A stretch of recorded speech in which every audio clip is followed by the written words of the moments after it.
এসেছি শুধুমাত্র আপনাদের একটি জিহাদের ময়দানে নিয়ে যাওয়ার জন্য।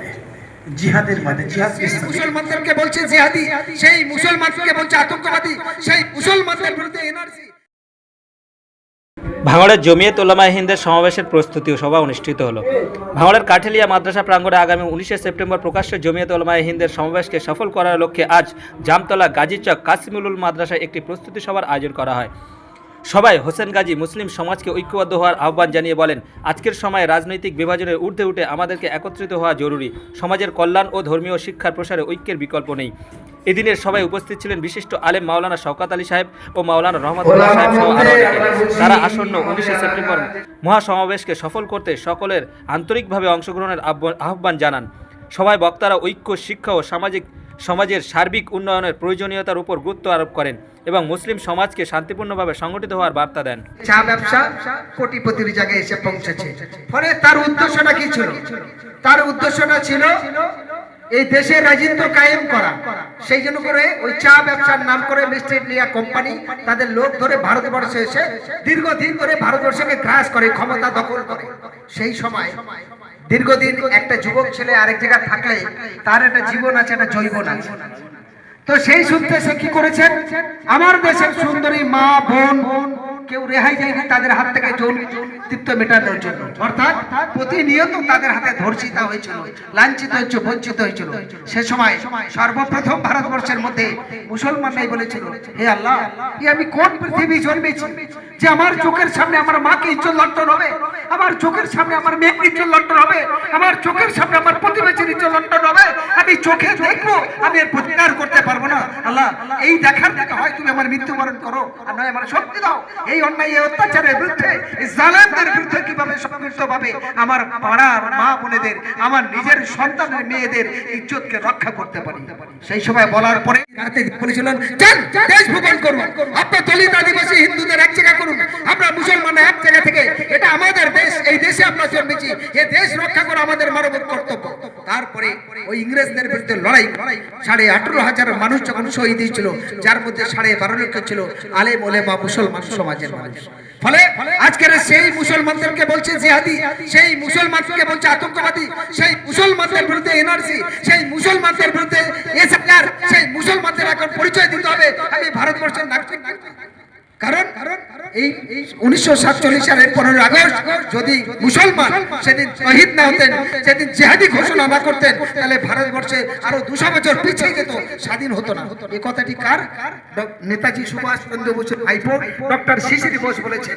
হাজার সাংবাদিকের সামনে যদি মুসলমান ভারতবর্ষের অবদান বেশি, আজকে সেই মুসলমানদেরকে কমজোরি ভাবা হচ্ছে, এটা ঠিক নয়। তারপরে 1949 সালে দেশের সংবিধান তৈরি হয়। সেই সংবিধানের কথা রচনা হচ্ছে, তখন বেশিরভাগ হিন্দুরা বলছে যে আমরা তো সংখ্যায় বেশি, এটা হিন্দু রাষ্ট্র হোক।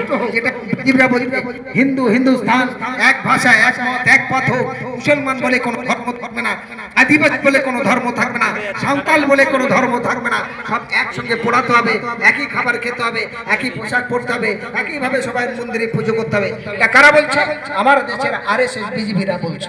ফলে তাই আমরা সবাই মিলে প্রতিবাদ করছি। তো সেদিনকে ইংরেজদের বিরুদ্ধে লড়াই করার পরে তবে 1949 সালে দেশের সংবিধান তৈরি হয়। সেই সংবিধান তৈরির সময় যখন হিন্দু রাষ্ট্রের কথা বললেন, তখন মৌলানা হেফজুর রহমান সাহেব থেকে শুরু করে আবুল কালাম আজাদ অনেকে উঠে দাঁড়িয়ে বলেছে, আমরা আজকে এই সবাই আমাদের ভুল হয়েছে, আমরা উঠে চলে যাই। তখন বলছে, আপনি বসুন।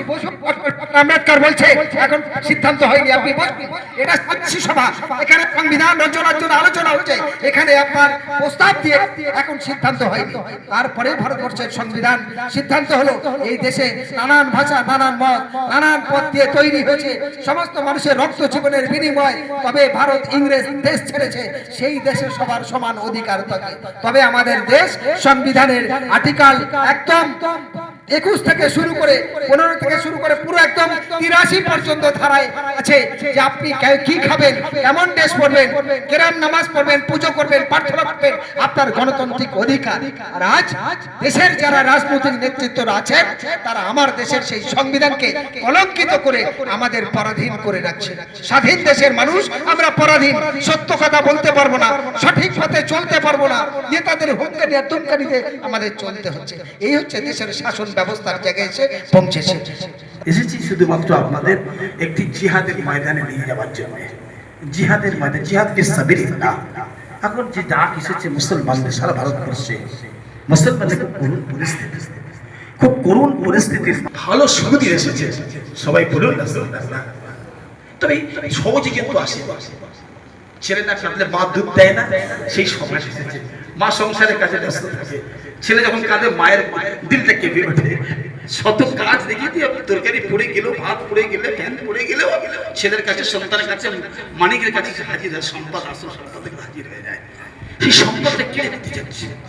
সেই সম্পদ নিয়ে যদি সংগঠিত না হতে পারে, যদি জোর না দেন, যদি ঐক্য না তৈরি করতে পারেন, ঐক্য তৈরি হয়ে গেল, 2 লক্ষ ছেলের ঐক্য তৈরি হয়ে গেল, যারা হিস্ট্রি তাদের ঐক্য তৈরি হয়ে গেল, ইউনিয়ন তৈরি হয়ে গেল, অটো ইউনিয়ন, রিক্সা ইউনিয়ন, ভ্যান ইউনিয়ন, সব ইউনিয়ন তৈরি হয়ে গেল।